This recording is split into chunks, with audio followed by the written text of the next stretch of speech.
দুষ্ট বাঘিনী, তুই অনেক লোভী।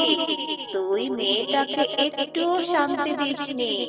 তুই মেয়েটার উপর অনেক অত্যাচার করেছিস, আর এখন এসে মেয়েটার গাছ থেকে চকলেটও খেতে দিস না। দাঁড়া, তোকে আমি তোর পাপের শাস্তি দিচ্ছি। এই নে, এবার মজা কর। ওরে বাবা রে, ওরে মা রে, জাদুর চকলেটের গাছ, তুমি আমাকে ছেড়ে দাও। কিরে ববি বিনা, তোরা এখানে বসে বসে চকলেট খাচ্ছিস? আমারও না চকলেট খেতে ভীষণ ইচ্ছে করে, কিন্তু কি করব বল, আমার যে বাবা মা বেঁচে নেই। আমাকে কেউই একটু চকলেট কিনে দেয় না রে। হ্যাঁ রে মিনা, এগুলি ডেইরি মিল্ক চকলেট। এই চকলেটগুলি খেতে ভীষণ মজা। একটা চকলেটের যে অনেক টাকা দাম। তুই খাবি? হ্যাঁ রে বিনা, তোদের খাওয়া দেখেই বোঝা যাচ্ছে ওটা খেতে অনেক মজা। আমিও খাবো। আমি আমার মামিকে বলবো আমাকে চকলেট কিনে দেওয়ার জন্য। তোর মামি তোকে চকলেট কিনে দিবে? তোর মামি তো তোকে অনেক ধরে ধরে মারে। তুই চকলেট কি করে কিনে খাবি রে মিনা? তোর মামি তো তোকে সহ্যই করতে পারে না, তাহলে তোর মামি তোকে কি করে চকলেট কিনে দিবে আর তুই চকলেট খাবি?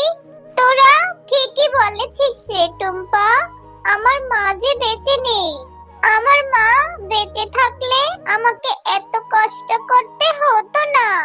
আমিও তোদের মতো চকলেট খেতে পারতাম। আমি বাড়িতে যাই রে, আমাকে আবার বাড়িতে গিয়ে রান্না করতে হবে। এরপর মিনা মনটা খারাপ করে সেখান থেকে চলে যায় আর বাসায় গিয়ে রান্না করতে থাকে। মিনা যখন রান্না করছিল তখনই সেখানে তার মামি বাঘিনী চলে আসে।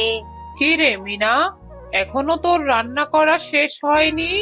সেই কখন তোকে রান্না করতে বলেছি, এখনো রান্নাটা শেষ করতে পারিসনি? আমার মেয়ে টুম্পা কখন থেকে না খেয়ে আছে। আমার মেয়েকে আমি কখন খাবার দিব বলতো? এই তো মামি, হয়ে গেছে, আর কিছুক্ষণ লাগবে। তুমি ঘরে গিয়ে বসো মামি, আমি এক্ষুনি রান্না হয়ে গেলে তোমার জন্য আর টুম্পার জন্য খাবার নিয়ে আসছি। আমার ভীষণ খিদে পেয়েছে, আর আমার মেয়ে টুম্পা খিদের যন্ত্রণায় কান্না করছে। তাড়াতাড়ি খাবার নিয়ে ঘরে আয়। আর বিনা শোন, রান্না হয়ে গেলে তোকে আবার বাজারে যেতে হবে। রান্না শেষ করে আমার কাছে ঘরে আয়। মামি, আমার রান্না করা হয়ে গেছে, এবার বলো আর কি কাজ করতে হবে? ও, রান্না শেষ? আচ্ছা ঠিক আছে, যা এবার দোকানে যা, দোকান থেকে কিছু সদাইপাতি নিয়ে আয়। আমি ভাবছি আমার মেয়ে টুম্পাকে আজ কিছু ভালো ভালো খাবার রান্না করে খাওয়াবো। তুই যা, মুন্নি ভাবির দোকান থেকে কিছু বাজার নিয়ে আয়।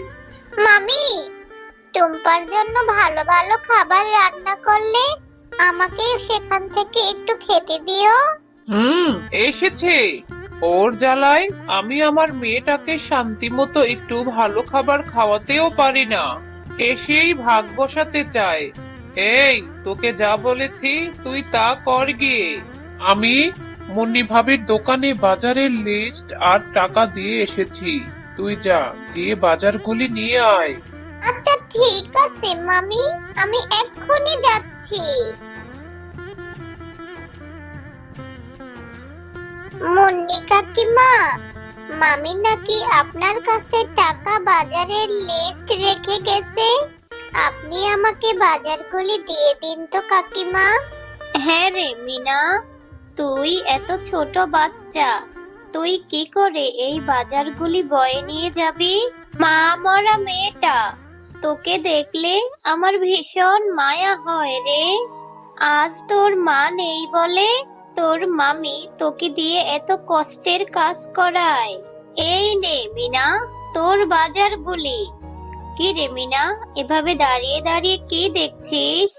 বাজার নেওয়া হয়ে গেছে, তাড়াতাড়ি বাড়ি ফিরে যা, আর নয়তো বাঘিনী তোকে মারবে।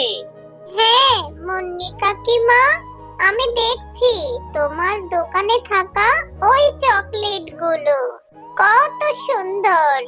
ওই ডেরি মিল্ক চকলেটগুলি খেতেও অনেক মজা হবে, তাই না? হ্যাঁ রে মিনা, এই চকলেটগুলি খেতে অনেক মজা। তুই কি খাবি? হ্যাঁ কাকিমা, ওই চকলেটগুলি আমার না খেতে ভীষণ ইচ্ছে করে, কিন্তু টাকা কোথায় পাবো? এজন্যই তো খেতে পারি না। বুঝতে পেরেছি, এতিম মেয়ে। তোর মামি তো তোকে দেখতেই পারে না, টাকা কোথায় পাবি? আচ্ছা ঠিক আছে, তোকে দেখে আমার ভীষণ মায়া হয়। এই নে, তুই এই চকলেটটা নিয়ে যা। এই চকলেটটা তুই খাবি। এই চকলেটটার জন্য তোকে কোনো টাকা দিতে হবে না। এরপর মিনা চকলেটটা নিয়ে খুশি মনে বাড়ি চলে যায়। কিরে মিনা, এত দেরি করলি কেন? সেই কখন তোকে পাঠিয়েছি বাজার করে আনার জন্য, আর তুই এখন এসেছিস? আর তোর হাতে ওই চকলেটটা কোথা থেকে এলো? চকলেট তুই কোথায় পেলি? এই চকলেটটা আমাকে মুন্নি কাকিমা দিয়েছিল।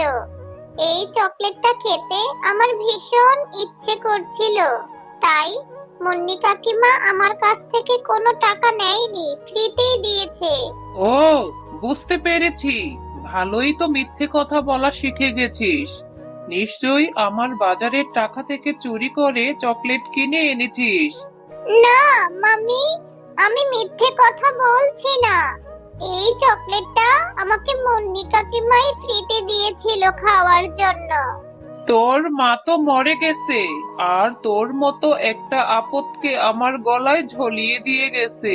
দাঁড়া, আজ তোকে আমি উচিত শিক্ষা দিব। আর মিথ্যে কথা বলবি? আমার বাজারের টাকা চুরি করে আর কখনো চকলেট খাবি? আজ তোকে আমি মারতে মারতে মেরেই ফেলবো। এই চকলেটটার জন্য আজ আমাকে কত মার খেতে হলো। আমি এই চকলেটটা খাবোই না। আমি এই চকলেটটা এই পুকুরেই ফেলে দিব। আমি আর কোনোদিন চকলেট খাবো না। এ কথা বলে মিনা চকলেটটা পুকুরের পানিতে ফেলে দেয়, আর একটি গাছের নিচে বসে মনের কষ্টে কান্না করতে থাকে। আর তখনই সেখানে একটি ডাইনি চলে আসে, আর এসে মিনাকে বলে, আরে এই ছোট্ট মেয়ে, তুই এখানে বসে বসে কান্না করছিস কেন রে? তোর এত কিসের দুঃখ? তোর জন্য আমি এখানে শান্তি মতো একটু ঘুমাতেও পারছি না। এরপর মিনা শাকচুন্নিকে সব ঘটনা খুলে বলে। ও, তোর মামি এত খারাপ? তুই কোনো চিন্তা করিস না ছোট্ট বাচ্চা। তুই যেই জায়গায় চকলেটটা ফেলেছিস সেখানে যা, গিয়ে দেখবি সেখানে কত বড় একটা চকলেটের গাছ হয়েছে। সেই গাছ থেকে তুই যত ইচ্ছা তত চকলেট পেড়ে খেতে পারবি। তুমি সত্যি বলছো সাতচুন্নি? আচ্ছা ঠিক আছে। আরে সাতচুন্নির কথা তো সত্যি হলো। এখানে তো আমি চকলেটটা ফেলেছিলাম, আর এখানে এত বড় একটা চকলেটের গাছ হলো। মামি তাড়াতাড়ি আসো, এসে দেখে যাও আমাদের এই পুকুরে কত বড় একটা চকলেটের গাছ হয়েছে। হ্যাঁ রে মিনা, এটা তো অবাক করার বিষয়। পুকুরে নাকি আবার চকলেটের গাছ হয়।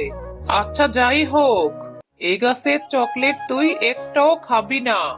এই গাছের চকলেট আমি বাজারে নিয়ে সব বিক্রি করব, আর খুব তাড়াতাড়ি ধনী হয়ে যাব। কিন্তু মামি, এই চকলেটের গাছটা তো আমাকে সাতচন্নি দিয়েছিল। চকলেটটা আমি ফেলে দিয়েছিলাম, আর সেখান থেকে এই চকলেটের গাছটা হলো। চুপ থাক, অনেক মিথ্যে কথা বলিস তুই। এই চকলেটের গাছ আমার পুকুরে হয়েছে, তাই এখন থেকে এই চকলেটের গাছের মালিক আমি। এই চকলেটের গাছ আমার। দুষ্ট বাঘিনী, তুই অনেক লোভী। তুই মেয়েটাকে একটুও শান্তিতে থাকতে দিসনি, অনেক অত্যাচার করেছিস। আর এখন নাকি মেয়েটার চকলেট গাছ থেকে চকলেটও খেতে দিসনি।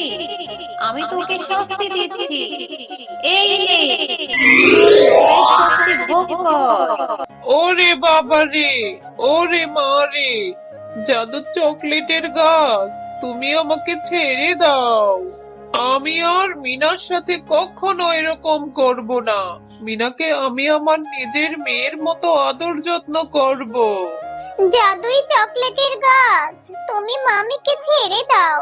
মামি ছাড়া যে আমার এই দুনিয়াতে কেউ নেই। মামি আর কখনো এরকম করবে না।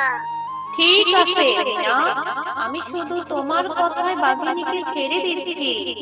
এরপরও যদি বাঘিনী তোমার সাথে এরকম করে, তাহলে এর ফল কিন্তু ভালো হবে না।